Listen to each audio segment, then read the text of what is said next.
안녕하십니까. 상권의 비밀입니다. 오늘은 광교 신도시에 위치한 상가를 비교 분석하는 시간을 가지려고 합니다. 하나는 광교 어뮤즈 스퀘어이고요. 다른 하나는 광교 엘리웨이라는 상가입니다. 이 두 곳의 상가를 비교하면은 우리가 어떤 상가에 투자를 해야 하고 어떤 상가를 좀 피해야 하는지 그런 부분을 유추해 볼 수 있을 겁니다. 이 두 곳은 광교 호수와 인접하다라는 공통점이 있지만은 사실 상권적으로도 구조적으로도 큰 차이가 있는데요.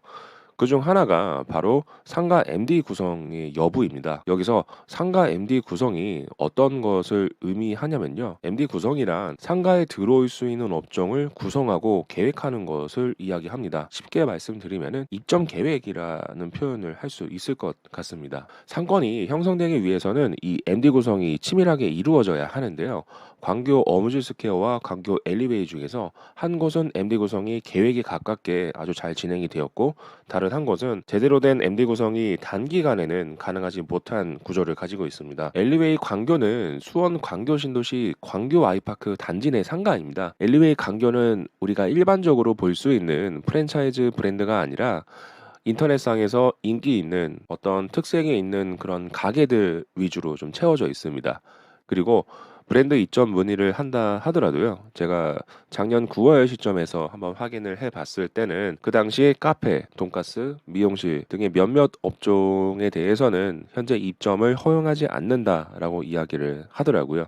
이 말이 무엇이냐? 이미 운영 중인 업체와의 과다 경쟁 및 중복 입점을 자체적인 MD 구성을 통해서 피하고 있는 것이죠. 그렇다면 어떻게 이러한 운영이 가능했던 걸까요? 외에는 시행사가 개별 분양을 하지 않았습니다. 분양을 하지 않고 직접 운영을 하고 있죠. 예를 들면 스타필드랑 엔터식스와 상당히 비슷한 운영 형태라고 볼 수 있을 것 같습니다. 계획적인 관리 체계를 가지고 있는 거죠.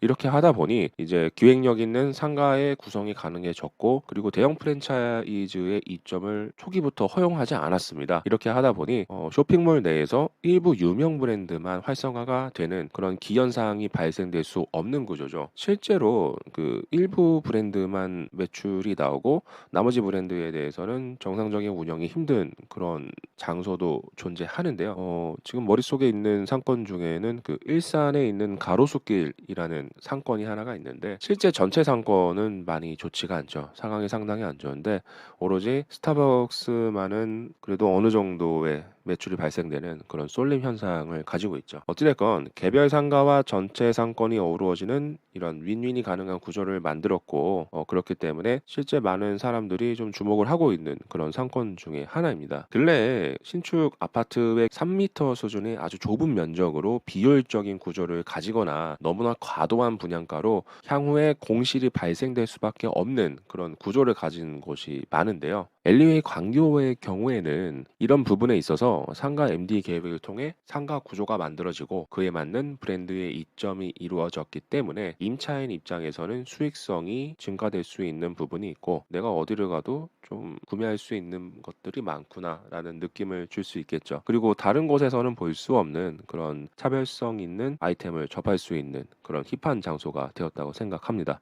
물론 임차료가 엄청나게 저렴한 것은 아닙니다. 1층 기준으로 해서 평당 30만 원 전후의 수준으로 형성되어 있다라는 것으로 알고 있는데요. 하지만 제가 볼 때도 장기적으로 안정성은 가지고 있지 않나라는 생각을 하고 있습니다. 어뮤즈 스퀘어는 수원 광교 신도시의 광교 중흥 S클래스의 단지 내 상가입니다. 단지 내 상가라는 것만 보면은 엘리웨이와 동일하죠. 19년 5월에 준공이 되었고 부동산에 일부 입점되어 있었고 시간이 흐르면서 CU 편의점, 개인 카페 이런 몇 곳이 운영 중이었으나 제가 볼 때는 활성화까지의 시간은 너무나 멀어 보였습니다. 작년 10월경에 대형 스파 시설이 지하 1층에 들어오는 것에 맞춰서 입점 예정을 하고 있다라는 점포가 소소 있었으나 글쎄요. 과연 그 스파 시설물이 전체의 상권을 살릴 수 있을까요? 저는 그것 하나로는 불가능하다라고 생각을 합니다. 앞서 말씀드렸다시피 엘리웨이와 어뮤즈 스퀘어의 큰 차이는 상가 MD 구성의 가능 여부입니다. 500개가 넘는 상가를 개별 분양하다 보니 임차인들의 업종 관리가 안 될 뿐더러 계획 있는 MD 구성 자체가 불가능했습니다. 사실 계획이 아예 없는 것은 아니었죠. 그런데 500여 개에 가까운 공실 상가가 임차인을 기다리고 있고 그 주인이 제각각인데 이게 과연 계획대로 진행될 수가 있었을까요? 불가능하겠죠. 그리고 분양가도 너무나 높게 책정이 되어 있어서 대략 13평 수준의 400만 원에 가까운 금액을 요구하는 곳도 있었습니다. 장사를 몰라도 한참 모르는 금액인 것이 이 상권에서 13평에 400여만 원의 임차료를 감당할 수 있는 업종은 부동산 중개업소 말고 또 있을까라는 생각이 듭니다. 통신사를 하기에도 사실 너무나 좁은 상권이고 제가 볼 때는 상권적으로도 잘 맞지 않습니다. 사실 어뮤즈 스퀘어의 문제는 이것만은 아니죠. 바로 내부 구조에 문제가 있습니다. 처음 방문하는 사람은 아직 입점된 가게들이 없어서이기도 하겠지만은 아마 길을 잃을 가능성이 아주 높죠. 이 상가가 한 개층으로 구성된 몰이 아니고요. 지하 1층, 지상 1층, 2층 이렇게 복합적으로 구분이 되어 있는 상가입니다. 대체 이거를 계획한 게 누구인지 좀 의아한 부분도 있네요. 이 상권이 가지고 있는 장점보다는 좀 단점이 많이 부각되는 상황이죠. 500개의 너무 많은 상가, 비효율적인 동선과 구조, 높은 임차료, 너무나 적은 독점 가능 유효세 대수. 그런데 더 큰 문제는 내부가 아닌 바로 외부에 있습니다. 갤러리아 광교, 광교중앙역 인근의 신축 상가, SK뷰 레이크타워. 20년 말에 경기도청사가 이전한다라는 그런 개발 호재가 무색할 정도로 새롭게 올라가는 상업 시설물이 반경 500m 내에도 너무나 많습니다. 자본주의 사회에서는 승자가 있으면 반드시 패자가 있습니다. 제가 봤을 때 입지적으로 상품력에 있어서도 열세에 있는 어뮤즈 스퀘어가 과연 어떤 경쟁력을 가질 수 있을지가 의문입니다. 시간이 흐르면 활성화 시기는 반드시 오겠죠. 문제는 분양을 받은 사람들과 지금 시점에서 영업을 시작한 임차인들의 입장에서는 상당한 고난이 있지 않을까라는 생각이 듭니다. 이번 사례를 보면은 생각해 볼 점이 있다고 생각을 합니다. 첫 번째로 창업 투자를 한다면은 과연 어디에 해야 하는가?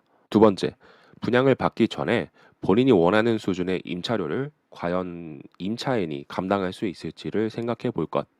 세 번째, 분양을 받을 거라면은 내 상가에 어울리는 업종이 어떤 것이 있는지 시행사의 이야기만 듣지 말고 스스로 고민을 해봐야 될 것. 네 번째, 상가의 수가 많을수록 내 상가의 공실률은 올라간다. 다섯 번째, 미래에 대한 낙관적인 상상으로만 너무 상권을 보고 있지 않는가 한번 자문해 볼 것. 이렇게 다섯 가지 생각해 볼 점을 좀 찾을 수 있었던 것 같습니다. 지금까지 알면 보이고 보이면 돈이 되는 상권의 비밀이었습니다. 제가 말씀드리는 내용이 도움이 되셨다면 구독, 좋아요, 그리고 알람 설정까지 부탁드리겠습니다. 감사합니다.